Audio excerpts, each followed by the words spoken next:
We've begun the study of the tractate of Shabbat with some questions which seem to be circling around the parameters of what Shabbat is and what it means. So we began with moving objects inside and outside the private domain, from the private to the public domain.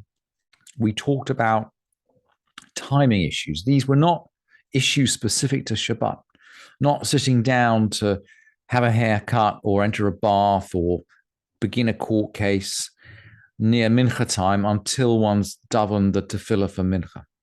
So boundaries of observance, if you like.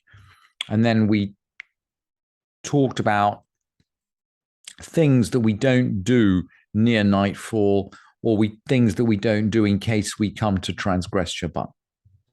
As if we're circling around the boundary of what is permissible and what is near permissible. And we're going to continue this theme today, this circling around the core issues, in the fourth Mishnah of Shabbat, which talks about an assembly in the attic of Hananiah ben Chizkiyahu ben Gurion. And the Mishnah explains, V'eilu min halachot she'amaru ba'aliyot Hananiah ben Chizkiyahu ben Gurion k'sha'alu levakro. These are the halachot which they recited or they stated in the attic of Hananiah ben Chizkiyahu ben Gurion when they went up to visit him.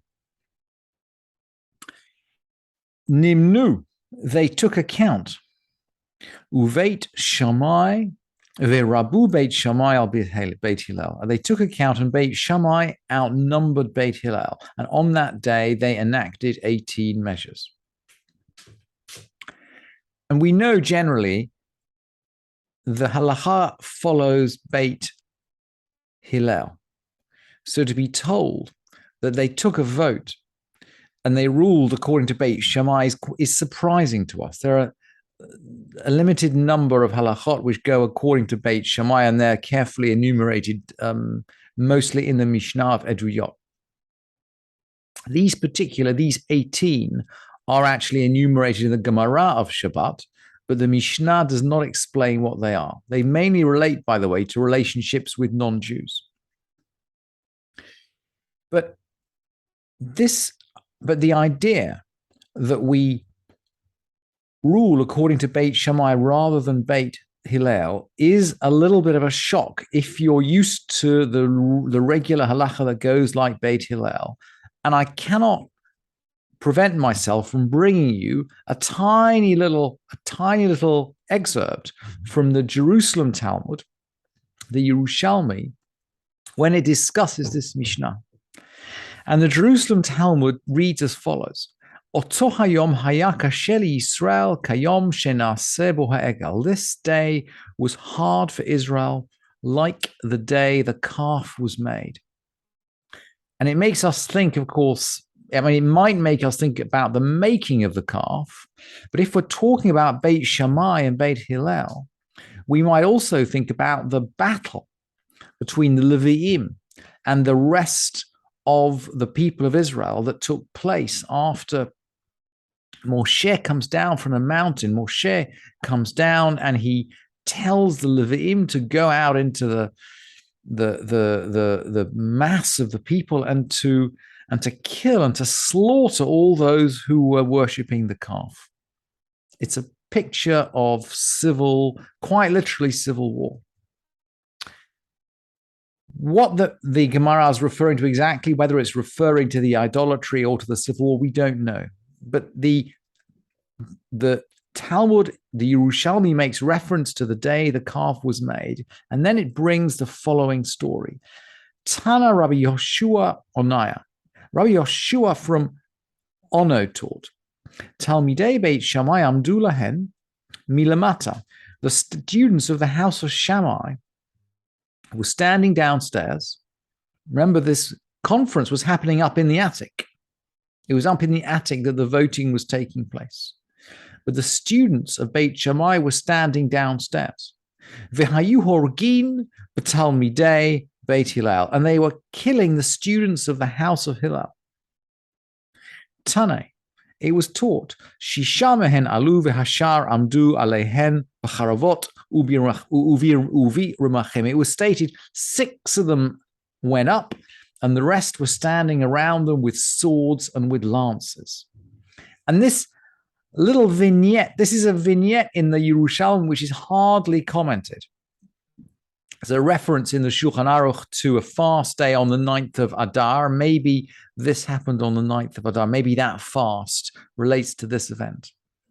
But it seems as though relationships between Beit Hillel and Beit Shammai, which were always generally described in the most cordial and constructive terms, it sounds as though relationships were not always that cordial and that constructive. And it's very interesting that the Mishnah, having mentioned these 18 halachot, which are not enumerated in any way in the Mishnah, then goes on to discuss a number of other halachot where Beit Shammai and Beit Hillel disagree, but where the halacha goes according to Beit Hillel. In other words, where the halacha goes according to the way we normally expect it. As if the Mishnah is trying to set the balance straight. And these are the 2 next Mishnayot, which we're going to cover today. Beit Shammai omrem, ein shirim dayo v'sammonim v'karshinim ela kadesh yishoru mibodyon. Beit Shammai say that ink and dyes and vetches. Remember, vetches are these root-like foods that are edible to animals but not to humans. We can't soak them unless they can be fully soaked while it is yet day. We're talking about Erev Shabbat here. Beit Shammai saying that you can set a chemical process going on a Friday, but only if that chemical process is completed by the time Shabbat comes in. Uveit Hillel matirin, and Beit Hillel permits it. And on the same lines, Beit Shammai say, you can't put wet flax in an oven. This is to dry out unless they can begin to steam while it is still day. And you can't put wool into a dyer's kettle until it can absorb such that the color is visible. Uveit Hillel matirin, and Beit Hillel permit. And maybe we can see more clearly what's going on in the end of this Mishnah. Uveit omrim, they say, ein porshim mitzudot chaya ve'ofot v'dagim. We don't set traps for wild beasts and fowl and fish. Unless they can be caught while it's still day. If we're going to put a trap out, a trap is not working. I mean, we're not carrying out work when that trap is operating. The trap is sitting there waiting to catch the animals after we put it out. We can't put out that trap on a Friday unless the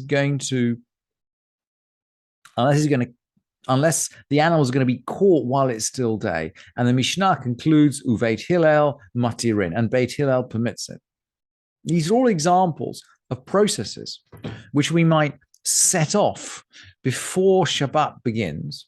And Beit Hillel is going to allow this process to carry on running through Shabbat. It's a bit like putting a stew on your cooktop before Shabbat begins and letting that cooking process run on and then eating it for lunch the next day. Or perhaps, I don't know, we might set a time clock, for example, before Shabbat and allow that time clock to work away and to turn on a light the next day. And Beit Hillel would permit these activities, but Beit Shammai, and by the way, that perhaps the Essenes down in Qumran would not permit it. And there seems to be an argument about whether, when the verse says Sheshet Yamim Ta'avod Ve'asita et Kol Melatecha, when the verse says you work for 6 days and you do all your work, does that mean the Yom HaShvi Shabbat Lashem Elohecha and the 7th day is a Shabbat? Does that mean that we stop work on the seventh day? Or does it mean that our vessels and our processes and all the apparatus that we have in our house also stops work on the seventh day? Does all work stop on the seventh day, or do we just stop working on the seventh day? And that is the difference between Beit Hillel and Beit Shammai, and we paskin according to Beit Hillel, perhaps in a pushback to the statement that in these 18 other areas we agree the halakha according to Beit Shammai. And we're going to find out a little bit more about this as we learn the Mishnayot at the end of the chapter.